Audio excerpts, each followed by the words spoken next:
बिस्मिल्लाहिर्रहमानिर्रहीम। अस्सलाम वालेकुम स्टूडेंट्स। आज हमने इकनॉमिक लॉस पढ़ा था और आज हम इनका कंपैरिजन पढ़ते हैं इकनॉमिक लॉस का दूसरे कवानीन से। पहला जो मुवाजना पढ़ेंगे वो हम पढ़ेंगे सरकारी कवानीन से, मुआशी कवानीन का मुवाजना। अच्छा, सरकारी कवानीन क्या होते हैं और कैसे वजूद में आते हैं? सरकारी या रियासती कवानीन जो है वो मुल्क का पार्लियामेंट जो है वो कानून साज इदारा या पार्लियामेंट उसको मंजूर करता है और उस पर अमल दरामद जो है वो पुलिस के महकमे करवाते हैं और इसकी खिलाफ वर्जी करने वाले को सज़ा या जुर्माना भी होता है। और ये सज़ा या जुर्माने का जो तयन होता है वो एक आला इदारा होता है, अदलिया, वो इस चीज़ का तयन करता है कि किसको कितनी सज़ा देनी है अगर वो मुआशी ये जो मुल्की कवानीन है इनकी खिलाफ वर्जी करता है। कोई भी शख्स मुल्की कवानीन की खिलाफ वर्जी करता है तो फिर जो है अदलिया उस पर एक मुतय्यन करती है एक हद कि कितनी सज़ा इसको देनी है। और जो है मुआशी कवानीन होते हैं, मुआशी कवानीन जो हैं वो कोई इसको बनाने वाला कोई इदारा नहीं होता, बल्कि ये कवानीन लोगों के मजमूई रवैयों का इज़हार होते हैं। ये कवानीन ज़िंदगी के इक़्तिसादी पहलुओं की हकीकतों और सदाकतों पर मबनी होते हैं।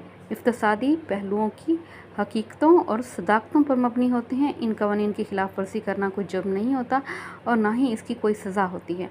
मुआशी कवानीन का अब हम कंपैरिजन पढ़ते हैं इखलाकी कवानीन के साथ।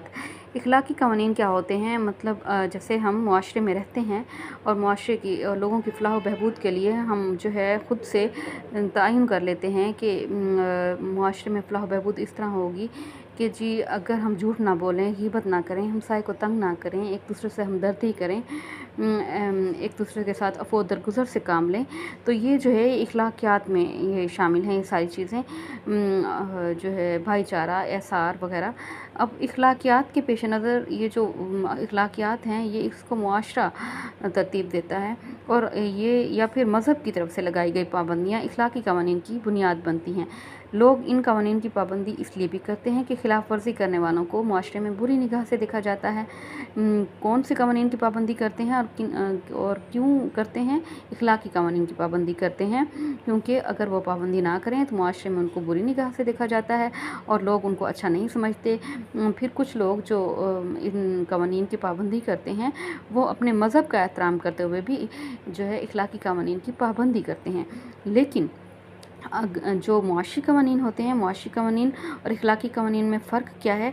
मुआशी कवानीन जो हैं वो बाज़ हकीकतों या सदाकतों के पेश नज़र वजूद में आते हैं, जबकि इखलाकी कवानीन किसी मुआशरे या मज़हब की जानिब से लागू होते हैं। मुआशी कवानीन की पाबंदी करना लाजिम नहीं, ताहम इखलाकी कवानीन जो हैं उनकी लोगों के खौफ से या मुआशरे के खौफ से या अल्लाह की रज़ा के लिए लोग पाबंदी करना ज़रूरी समझते हैं। मुआशी कवानीन हर मुल्क और हर जगह यकसां होते हैं, जबकि इखलाकी कवानीन जो हैं वो मुख्तलिफ़ मुआशरों या मज़ाहिब के लिहाज से मुख्तलिफ़ हो सकते हैं। मुआशी कवानीन का अब हम तजिया करते हैं तिबाई कवानीन के साथ। तिबाई कवानीन में कौन कौन से इल्म शामिल हैं? केमिस्ट्री, फ़िज़िक्स या बायोलॉजी के कवानीन। ये तीनों सब्जेक्ट हैं, इनके कवानीन कुदरत भी कहलाते हैं। मतलब ये जो अटल होते हैं, हमगीर होते हैं, इनका ताल्लुक़ बेजान मादे से होता है और इन कवानीन को तजर्बागाह में परखा जा सकता है और इन कवानीन की पेशगोई भी की जा सकती है। जो मुआशियात के कवानीन हैं वो लोगों के यकसां तर्ज़ अमल से वजूद में आते हैं।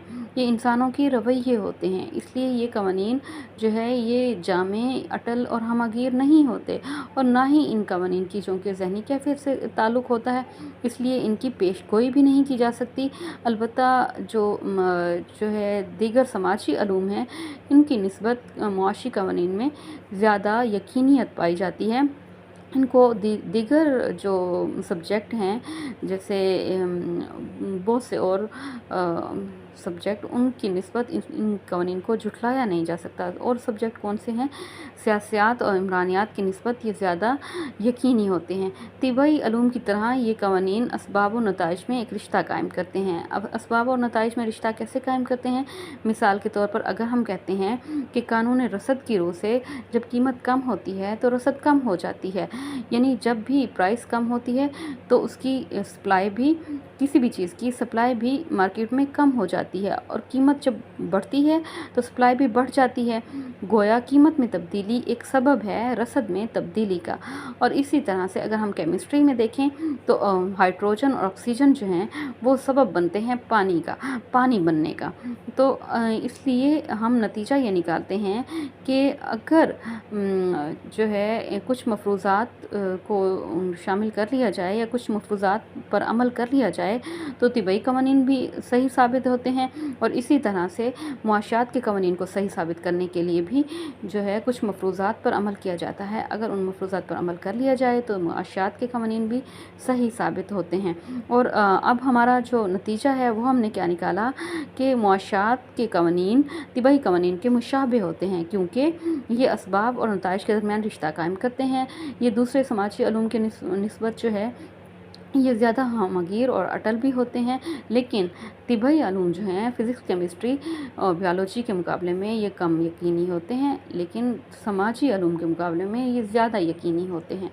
आज हमने जो पढ़ा वो 3 कवानीन से इसका हमने कंपैरिज़न किया है। मुआशी कवानीन का सरकारी कवानीन के साथ किया है, इखलाकी कवानीन के साथ किया है और तिबई कवानीन के साथ किया है। कल हम इंशाअल्लाह आगे पढ़ेंगे। आज के लिए इतना ही। अल्लाह हाफ़िज़।